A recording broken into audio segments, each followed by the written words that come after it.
ఈ మధ్య పేపర్లో చూస్తున్నాం, కేటీఆర్ ఒకటే మాట మాట్లాడుతున్నాడు, ఫార్మాసిటీ ఫార్మాసిటీ ఫార్మాసిటీ, అసలు చేస్తావా చెయ్యవా, చేయకపోతే ఎందుకు చెయ్యవు అని చెప్పి రేవంత్ రెడ్డి గారి పైన ఉచ్చు బిగించే ప్రయత్నం చేస్తున్నాడు.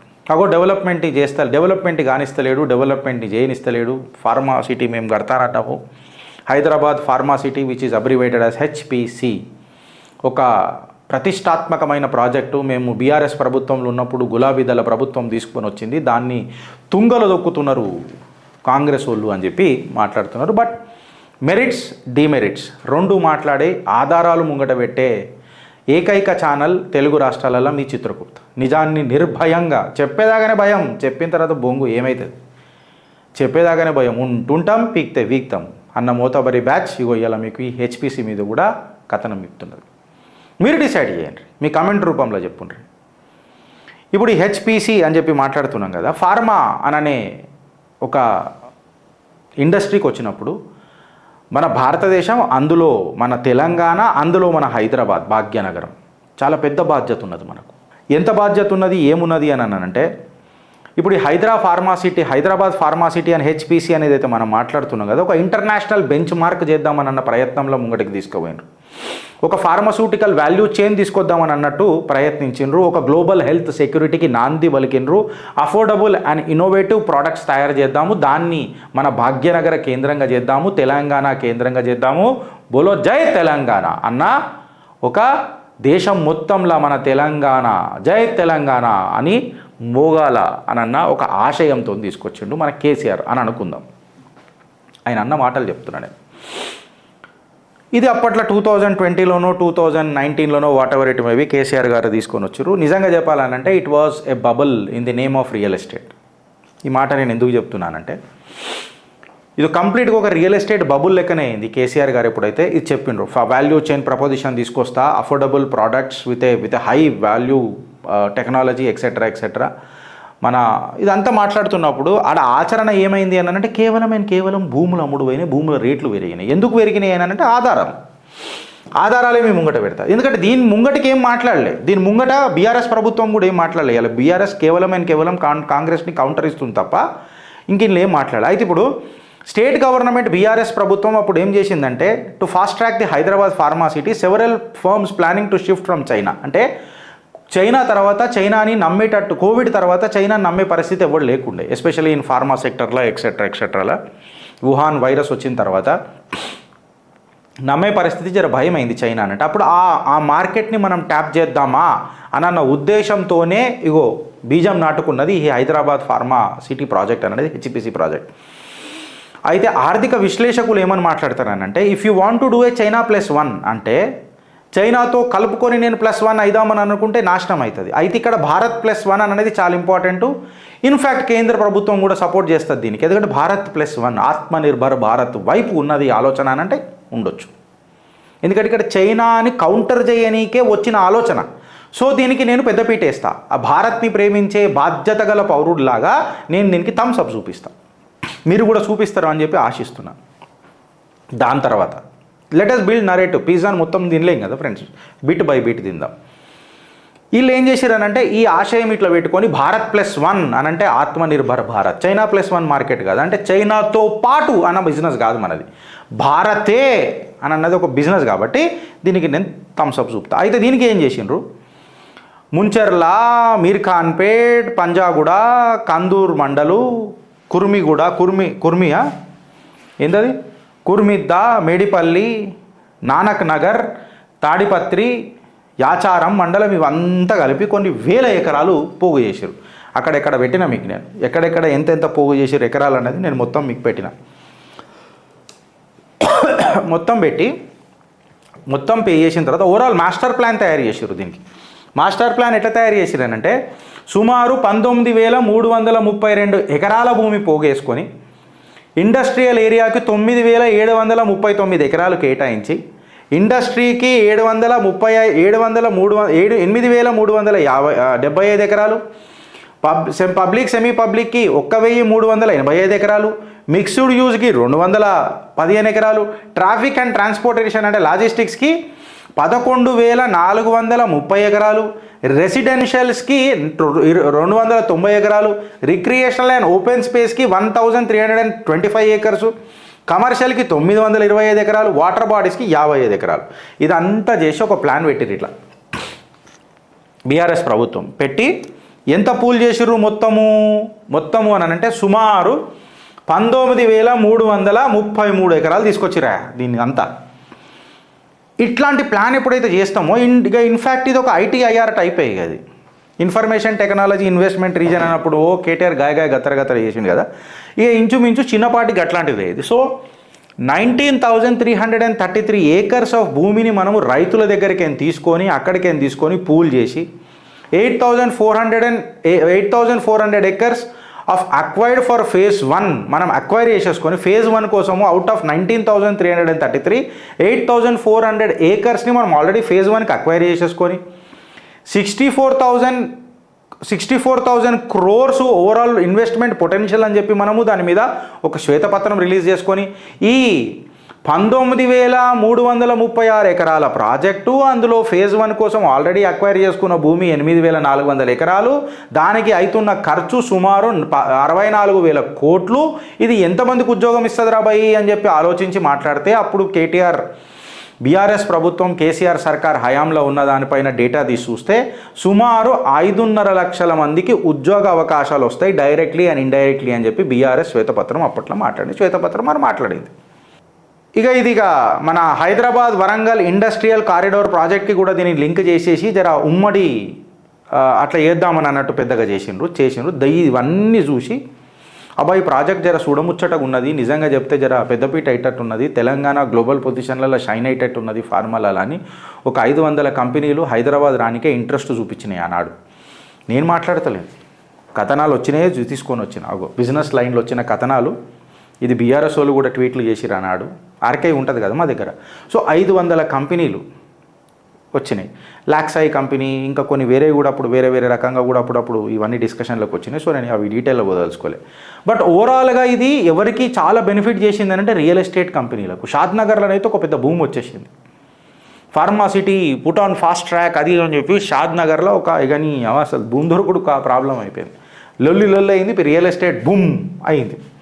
ఈ భూమి ఎట్లయింది ఏమైంది అని చెప్పి మాట్లాడితే రియల్ ఎస్టేట్ సెక్టార్లో డ్రమాటిక్గా 70 లక్షలకు సుమారు అమ్ముడు పోతున్న ఎకరం భూమి 5 కోట్లకు స్పైక్ అయింది, సర్జ్ అయింది. 70 లక్షలకు ఎకరం పోతున్న భూమి ఈ ఏరియాలల్లో 5 కోట్లకు స్పైక్ అయిపోయింది. దాని తర్వాత మార్క్ ప్రాజెక్ట్స్ అనేది ఒకటి ఏదైతే ఉండేనో మన real estate company mark projects అని ఉన్నది, వాళ్ళు ముందు 75 ఎకరాలలో ఏదో ఏమంటారు లేఅవుట్ చేద్దామని అనుకున్నారు. వాళ్ళు సుమారు 200 ఎకరాలకు మేము ఇక లేఅవుట్ చేస్తాము, బికాస్ ఇక్కడ ఈ ఫార్మాసిటీకి ఇట్లా వచ్చిందనంటే ఇది భూమి అవుతుంది, రియల్ ఎస్టేట్ సెక్టర్ జబర్దస్త్ ఉంటుంది, ప్లాండ్ సిటీ అంటున్నారు, మీరు రెసిడెన్షియల్కే 295 ఏకర్స్ అంటున్నారు. సో అందులో 200 ఎకరాలు మాదే ఉంటే ఇంకా మాకు మంచిగా ఉంటుంది, చుట్టుపక్కలల్లో ఒక ప్లాంట్ సిటీలలో మేము కూడా ప్లానింగ్ చేసుకొని ముంగడికి పోతాం, అది కూడా మాకు బెంచ్ మార్క్ అవుతుందని మార్క్ ప్రాజెక్ట్స్ కూడా పాపం చాలా పెద్ద ఆశలు పెట్టుకున్నారు. ఇక డిసెంబర్ వచ్చే కాడికి అనగానే మన రెండవ ముఖ్యమంత్రి అనుముల రేవంత్ రెడ్డి గారు ప్రమాణ స్వీకారం చేయంగానే బూమ్ బద్దలైంది. ఏమనని నేను అవి మళ్ళీ స్క్రీన్ షాట్లు పెట్టిన, నేనేం మాట్లాడతలేను ఈ మధ్య, నేను ఆధారాలతోనే పెడతా. వాళ్ళు ఏమని అన్నారు, uncertainty over 10 billion project of pharma city in Hyderabad. అది అవుతుందా కాదా, ఇది సందిగ్ధంలో పడ్డది అని చెప్పి కథనాలు వచ్చినాయి. హైదరాబాద్ ఫార్మాసిటీ మీద కథనాలు వచ్చినాయి. KTR 6 clarification on the status of the Hyderabad pharma city అని చెప్పి AP 7 AM లో కూడా రాసిండు. టైమ్స్ ఆఫ్ ఇండియాలో కూడా ఫార్మాసిటీ నాట్ స్క్రాప్డ్ అని చెప్పి మన జనవరి 24 2 జనవరి 2 జనవరి 2024లో కూడా ఫార్మాసిటీని మేమేం స్క్రాప్ చేయలేదు అని చెప్పి అనుముల రేవంత్ రెడ్డి గారు మాట్లాడారు. ఇదంతా మంచిగా ఉంది గిరీష్, మళ్ళా మన KTR ఎందుకు అడిగిండు, రేవంత్ రెడ్డి ఏమంటున్నాడు అని అంటే ఆధారాలతో మీ చిత్రగుప్తు కాబట్టి ఇప్పుడు పోదాం. మీకు ఇప్పుడు ఈ ఫార్మాసిటీ ఎందుకు పెట్టాలని చెప్పినా, చైనా కోవిడ్ ఎక్సెట్రా లింక్ పెట్టినా, దాని తర్వాత మన ఎన్ని ఎకరాలు పోగు చేసిరు చెప్పినా, phase 1లో ఎంత తీసుకున్నారు చెప్పినా, ఈ ప్రాజెక్ట్ కంప్లీట్ ఇన్వెస్ట్మెంట్ ఎంత అవుతుందని చెప్పినా, దాని తర్వాత ఎన్ని ఉద్యోగాలు వస్తాయి చెప్పినా, ఒక్కొక్క సెక్టార్ ఈ మొత్తం ఇండస్ట్రీలో సెక్టార్ వైజ్ ఎట్లా ప్లాన్ చేసిరు చెప్పిన, వాటర్ బాడీస్కి ఎంత ఇచ్చిరు చెప్పిన, ఈ లేఅవుట్ మ్యాప్ ఒకటి పెట్టిన, రియల్ ఎస్టేట్ వల్ల ఏ కంపెనీలు లాభం పొందుతున్నాయి అని చెప్పిన, వాళ్ళ ఆశయాలు ఎట్లుండని చెప్పిన, ఎన్ని కంపెనీలు వస్తున్నాయి అని చెప్పిన, ఇప్పుడు అసలు ఇది యాక్చువల్లీ ఏమైంది అన్న ముచ్చట మనం డిస్కస్ చేయాలి కదా. ఇదంతా మాట్లాడరు ఎవరు. ఇది మీ ఛానల్ కాబట్టి ఖచ్చితంగా మేము మొత్తం మాట్లాడతాం.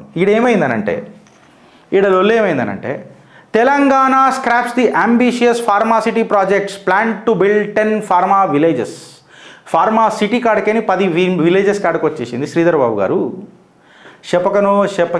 చెప్పకనో ప్రత్యక్షంగానో పరోక్షంగానో ఊదేసిర్రు. ఒక డిస్ట్రిక్ట్ మంత్రం తీసి వేసేసారు. ఫార్మా సిటీ కడితే డిస్ట్రిక్ట్ తగులుతుంది.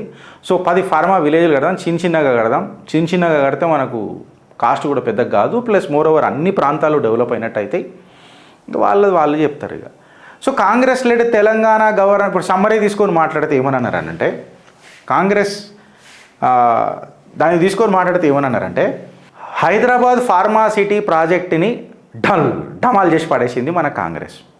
వాళ్ళు ఏమన్నారు, 10 ఫార్మా విలేజ్లను తయారు చేద్దాం అక్రాస్ ది స్టేట్, ఎక్కడెక్కడ వికారాబాద్, మెదక్, నల్గొండలా కలిపి మళ్ళీ రియల్ ఎస్టేట్ ఆడ బుమ్ అవుతుంది. కొన్ని వాళ్ళు అందరిగా సూడు బుల్లమా ఆట సిన్నోడిది అని అవుతుంది.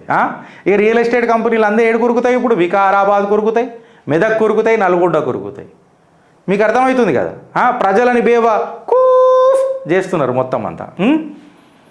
దాని తర్వాత ఏమైందని అంటే minister sides the challenges including the environmental content issues and the legal challenges ఏమున్నాయని అంటే from the perspective of environmental challenges vice versa. ఇప్పుడు ఈ 10 విలేజ్లకు గవర్నమెంట్ ఎంత ఇన్వెస్ట్మెంట్ చేస్తానంటుంది, 22,000 కోట్ల నుంచి 30,000 కోట్ల వరకు పెట్టి జీనోమ్ వ్యాలీ ఏదైతుందో దాన్ని ఈ వచ్చే 5 సంవత్సరాలలో ఎక్స్పాండ్ చేస్తాం, జీనోమ్ వ్యాలీకి పెద్దపీట వేస్తాం, ఇక ఫార్మాసిటీ ఖతం అయిపోయింది. ఇట్లా అంటావు చూడు, డక్కని తీసి పడేసారు. ఇట్లా డక్కని తీసేసారు. ఇప్పుడు కొన్నోళ్ళ భూములు ఈడెవరు నష్టపోయారు, మళ్ళీ ప్రజలే. ఈడ నష్టపోయేది ఎవరు, ప్రజలే. మంచి బాగుపడ్డారు ఎవరు, నాయకులే. ఆడ ఇళ్ళ మీద ఒరుతాడు, ఈడ ఆళ్ళ మీద ఒరుతాడు. కాకపోతే నష్టపోయింది మాత్రం ప్రజలే. మళ్ళీ ఇప్పుడు ప్రజలకి ఏం ఆన్సర్ ఇద్దామని అనేది ఎవరికి లేదు ఆన్సర్. వెనకడికి ఫ్యాబ్ సిటీ అని చెప్పిండ్రు, రాజశేఖర రెడ్డి గారి హయాంలో కూడా లొల్లి చేసిరు. ఆడ పోయిన తర్వాత ఢమాల్. తర్వాత ఐటీఐఆర్ అని అన్నారు, అని అన్నారు, మేము వస్తే కాంగ్రెస్ వస్తే అది చేస్తామని అన్నారు, పేపర్ల మీద రాసిండ్రు. అది ఎగ్జిక్యూట్ చేసే ప్రాజెక్టే కాదు, నేను అనడం మాట కాదు, కాగ్ రిపోర్ట్ కూడా అన్నది. అది మాకు ఐటీఐఆర్ ఇస్తలేరు అని చెప్పి ఇదే కేటీఆర్ చెప్పి గాయ గత్తర చేస్తాడు. మళ్ళీ ఈ ఐటీఐఆర్ ప్రాజెక్ట్కి డిపిఆర్ సబ్మిట్ చేసామనంటే చేయలే. మళ్ళీ ఐటీఐఆర్ తెచ్చింది ఎవరు, కాంగ్రెస్. మళ్ళీ కర్ణాటకలో కాంగ్రెస్ ఉంది కదా, చేస్తారనంటే చేయరు. ఇప్పుడు తెలంగాణలో కూడా ఉంది కదా, చేస్తారనంటే చేయరు. కేవలం లిప్ సర్వీస్ ఉంటుంది. ఇది లిప్ సర్వీస్ ఉంటుంది, యాక్చువల్ సర్వీస్ ఉంటుందా అని అంటే ఉండదు. నష్టపోయింది ఎవరు, మళ్ళా ప్రజలే. ఇవాళ తెలంగాణ 40% ఆఫ్ ది ఫార్మాస్యూటికల్ ప్రొడక్షన్కి ఇలా పెద్దపీట వేస్తుంది. దానికి మనకు గర్వించాలా, గర్జించి చెప్పాలా. తెలంగాణ సుమారు 1000 లైఫ్ సైన్సెస్ కంపెనీస్ మన దగ్గర ఉన్నాయి. And the total ecosystem ఏదైతుందో అది $80 బిలియన్ వాల్యూ అవుతుంది అని అంటే మీరు నమ్ముతారా? ఇగో ఇంత పెద్ద కెపాసిటీ ఉన్నది మనకు ఫార్మాలో. ఇవాళ 40% of the pharmaceutical production in India is from Telangana and Hyderabad. 1000 life sciences companies పనిచేస్తున్నాయి, valued at $80 billion. Pharma city investment ఈ ఫార్మాసిటీకి ఇన్వెస్ట్మెంట్ కాస్ట్ ఎంత అని అన్నారు, $9.7 బిలియన్. ఈ ప్రాజెక్ట్ ఎందుకు చేస్తున్నాం, కోవిడ్ వల్ల ఫార్మా ఇండస్ట్రీ చైనాలో దెబ్బతిన్నది కాబట్టి దాన్ని భారత్ ట్యాప్ చేయాలి కాబట్టి, వై నాట్ ఆ బాధ్యత భాగ్యనగరం ఎందుకు తీసుకోవద్దు కాబట్టి అని అన్నట్టు ఒక ఆలోచనతో వచ్చింది. భారత్ ప్లస్ థమ్సప్ అనే చెప్పిన నేను. బట్ దీనికి ఆచరణ ఏమన్నా పిఆర్ఎస్ మొదలెట్టిందో అప్పుడు చేయలే. ఏం చేసిర్రు రా అని అంటే 19,333 ఎకరాల భూమి పోగేసుకునే తందుకు 8,400 ఎకరాలు ఫేజ్ 1కి తీసేసుకున్నారు రైతుల దగ్గర. ఎట్లా తీసుకున్నారు ఈ పోగేసిన భూములు అని చెప్పి మాట్లాడితే, ఎట్లా తీసుకున్నారు అని మాట్లాడితే ఎకరం తీసుకుంటే వాళ్ళకు 121 గుంట అంటే 121 గజాలు ప్లస్ ఈ ఫార్మాసిటీలో ఏదైతే కంపెనీలు వస్తాయో వాళ్ళ ఈ కుటుంబాలు ఎవరైతే ఎకరాల భూమి మేము తీసుకున్నామో వాళ్ళకు ఒక ఉద్యోగం ఇస్తాము అని చెప్పారు. అంటే రైతుల నోట్లల్లో మన్ను కొట్టిరు కదా వీళ్ళు. నేను ఆడికి వస్తా. దానికంటే ముందు ఇప్పుడు కేటీఆర్ ఏమంటున్నా అంటే, మళ్ళీ నువ్వు హైదరాబాద్ ఫార్మాసిటీ ప్రాజెక్టు నువ్వు స్క్రాప్ చేసినా అని అంటున్నావు కదా, మళ్ళీ స్క్రాప్ చేసినా అన్నప్పుడు ఏదైతే పోగేసిన భూములు ఉన్నాయి కదా, అప్పుడు మాత్రం కేటీఆర్ ఏం మాట్లాడలే. అది ఇలా పోతున్నది అని అనగానే మళ్ళీ ఇక రియల్ ఎస్టేట్ మొత్తం ఆడ ఇన్వెస్ట్ చేయాలి కదా వీళ్ళు. ఇన్వెస్ట్ చేయాలంటే వీళ్ళ భూములు వీళ్ళకి ఇచ్చేయాలి కదా, వీళ్ళ భూములు వీళ్ళకి ఇచ్చేయాలి కాబట్టి లొల్లి షురూ చేసిండు. ఏంటంటే మేము రైతు బంధు ప్రభుత్వం అని చెప్పి మాట్లాడుతున్నాం. రైతుల దగ్గరికి గుంజుకున్నది ఎవరు? కేటీఆర్, కేసీఆర్ సర్కారే. ఇప్పుడు రైతుల కోసం కొట్లాడుతుంది ఎవరు? కేసీఆర్ సర్కారే. ఆనాడు ఫార్మాసిటీ మీద ఏమైనా గట్టిగా మాట్లాడింది ఎవరు? కాంగ్రెస్ ఏమైనా మాట్లాడిందా? చేయలే. అది మళ్ళీ మేనిఫెస్టో పెట్టేటప్పుడు చెప్పిందా మేము ఫార్మాసిటీని బంద్ చేస్తున్నామని? చెప్పలే. అనుమూల రేవంత్ రెడ్డి గారు కూడా ఏమన్నారు, నేను ఫార్మాసిటీని స్క్రాప్ ఏం చేస్తానన్నారు. మేము కూడా ఇప్పుడే ఆధారాలు పెట్టిన. తర్వాత ఇప్పుడు శ్రీధర్ బాబు గారు ఏమంటారు, ద ఫార్మాసిటీ ప్రాజెక్ట్ అనేది పోతుంది, 10 ఫార్మా విలేజ్లు వస్తాయి అని చెప్తున్నారు. ఇదే జీనోమ్ వ్యాలీ కిందకే దీన్ని కన్సిడర్ చేస్తాము, సుమారు 20,000 నుంచి 30,000 కోట్ల ప్రాజెక్ట్ ఇది పెడతామని చెప్తున్నారు. అల్టిమేట్గా బేబకూలు ఎవరైనా ప్రజలు. మళ్ళీ ప్రజలకు తిరిగి ఇస్తున్నారా ఈ భూములు అని అంటే ఇస్తలేరు. వెనకటికి మొత్తం ఈ షాద్నగర్ ఏరియాలో రియల్ ఎస్టేట్ భూమి అయింది, ఇప్పుడు వికారాబాద్, మెదక్, నల్గొండకి షిఫ్ట్ అవుతుంది. ఛాలెంజ్లు ఏమున్నాయి అని చెప్పి మాట్లాడితే పేపర్లో వచ్చిన కథనాలే. ఆ టైంలలో పేపర్లో వచ్చిన కథనాలే. ఏమున్నాయి అని అంటే pharma industry eager to expand ఉన్నది, looking availability for the industrial land ఉన్నది, సెజ్జులు తీసుకుంటున్నారు, అన్నీ తీసుకుంటున్నారు. Industries life saving drugs not reimburse. ఇప్పుడు అలాగే ఎన్నో ఛాలెంజెస్ ఉన్నాయి. ఫస్ట్ ఇది ఏమైనా అడ్రస్ చేసిరా అని అడుగుతున్నా. Challenges faced by the pharma industry, first మీరు ఏమన్నా ఇవి చేసిండ్రా అని అడుగుతున్నా. దానికంటే ఫార్మా సిటీ కడతానన్నారు, పెద్ద బిల్డప్లు చేసిరు కదా. Pharma industry eager to expand, దానికి చేయనీకే మీ దగ్గర ఏమైనా సబ్సిడీలు కానీ లేకపోతే ఏమైనా ఇచ్చిండ్రా? ఇండస్ట్రియల్ ల్యాండ్ గీడ అవైలబుల్ ఉన్నది, గిట్ల ఇస్తాము, గిట్ల చేస్తాము, రైతుల దగ్గరికి గుంజుకోవాల్సిన అవసరం లేదు అని అన్నారు. అది కరెక్టా? ఇంకా కొన్ని కంపెనీస్ ఏవైతున్నాయో SEZ కర్ణాటక అండ్ అచ్యుతాపురం విజయకలు అవి వాడికి వెళ్ళిపోయినాయి. ఇప్పుడు ఇండస్ట్రీ ఏవైతే లైఫ్ సేవింగ్ డ్రగ్స్ ఉన్నాయో, పవర్ కాస్ట్లు కానీ లేకపోతే ఏమైనా సబ్సిడీలు కానీ 5 సంవత్సరాల పాటు, 6 సంవత్సరాల పాటు, 3 సంవత్సరాల పాటు, what ever it maybe me policy ప్రకారం ఏమన్నా వాళ్ళకు ఊరట కలిగిస్తున్నారా? చెప్పురు. అది అయిపోయిందా అనంటే సుమారు 185 crores collected from the units by the state pollution control board following NGT orders. Environment cost ఎంత అవుతుంది చూడండి, 185 కోట్లు అవుతుంది. ఎవరితోని? స్టేట్ పొల్యూషన్ బోర్డు NGT ఆర్డర్స్ని తీసుకొని 185 కోట్లు వసూలు చేయాల్సి వస్తుంది. అందులో 105 out of 153 companies have paid 0.5 of turnover for 1 year. 48 units have not paid any amounts as agreed and communicated by BDMAI. సుమారు ఇప్పటిదాకా 25 నుంచి 30 కోట్ల స్టాండింగ్ అమౌంట్ ఉన్నది. 200 crores estimated corpus fund collection ఉన్నది. దీనిలో ఏం చేసిర్రు? ఈ ఛాలెంజెస్ని ఎట్లా అడ్రస్ చేస్తారు? ఏమైనా చేసిరా? చేయలే. ఏం చేసిర్రు? బీఆర్ఎస్ కాంగ్రెస్ కూటమి ఏం చేసింది అని అంటే కేటీఆర్ ఒక స్టేట్మెంట్ ఇచ్చిండు, టైమ్స్ ఆఫ్ ఇండియాలో వచ్చింది. Give clarity on pharma city project, లేకపోతే రైతులకు ఆ భూములు ఇచ్చేయండి అని అన్నారు. ఇలా వెనకటికి ఏం చేయలే, గుంజుకొని ఉన్నారు. ఎట్లా అడ్డికి పావుసేరు గుంజుకొని ఉన్నారు. 18,000 ఎకరాలు, అందులో నుంచి 10,000 ఎకరాలు అక్వైర్ చేసిర్రు. ఎంత ఇచ్చిర్రు రైతులకు? 1 గుంట. ఎకరం తీసుకొని ఎంత ఇచ్చిర్రు? గుంట. ఏడా ఈ ఫార్మాసిటీలా 1 గుంట అంటే ఆ 1 ఎకరం వాల్యూ 1 గుంట అన్నమాట. అంటే ₹1 5 కోట్లు వలుకుతుంది అన్నమాట. బయట అమ్ముకున్నోడికి 5 కోట్లు వచ్చింది. మళ్ళీ సుప్రీంకోర్టు ఆర్డర్లు ఫాలో అయినరా లేదా కంపెన్సేషన్ కన్నది ఇక భగవంతుడే ఆ రైతులు చెప్పాలి, వచ్చి మాట్లాడాలి. మళ్ళీ ఉద్యోగాలు ఇవాళ వాళ్ళకి రావు, అలా భూములు పాయే, అలా కంపెన్సేషన్ రాలే. లీగల్ రోడ్ బ్లాక్ అవుతుందా, లేకపోతే ఇది లంకె బిందెల బిల్డింగ్ బ్లాక్ అవుతుందా అడుగుతుంది చిత్రగుప్త్, అడుగుతుంది తెలంగాణ. రైతు బంధు ప్రభుత్వం కదా, రైతులను ఆదర్శం చేసుకొని బతికే ప్రభుత్వం కదా, రైతుల కోసమే ఉద్యమాలు చేసే ప్రభుత్వం కదా. ఢిల్లీలో దోస్తీ, తెలంగాణల కుస్తీ రైతులతో ఎట్లయితుంది, తెలంగాణల నడవది మస్తీ అని చెప్పి తెలంగాణ ప్రజలు అడుగుతున్నారు రేవంత్ అన్న. Or to that matter Kalvakuntla Taraka Ramarao గారు ఆలోచిస్తారా లేక అనుభవిస్తారా? ఇంత క్లారిటీగా నాకు తెలిసి ఈ ఫార్మాసిటీ మీద ఎవరు మాట్లాడలేదు వచ్చు ఫ్రెండ్స్. సో ఈ కంటెంట్కి ఇట్లా నచ్చినట్టయితే మీరు జర నలుగురికి షేర్ చేయండి. తెలుగు రాష్ట్ర ప్రజలకు యాక్చువల్గా ఏమవుతుందో తెలవాలా, ఈ రాజకీయ నాయకులు ఎట్లా దోసుక తింటారో మన చెమట పైసని ప్రతి పౌరుడికి తెలవాలా. ఆలోచిస్తారా లేక అనుభవిస్తారా? భారత్ మాతాకి జై.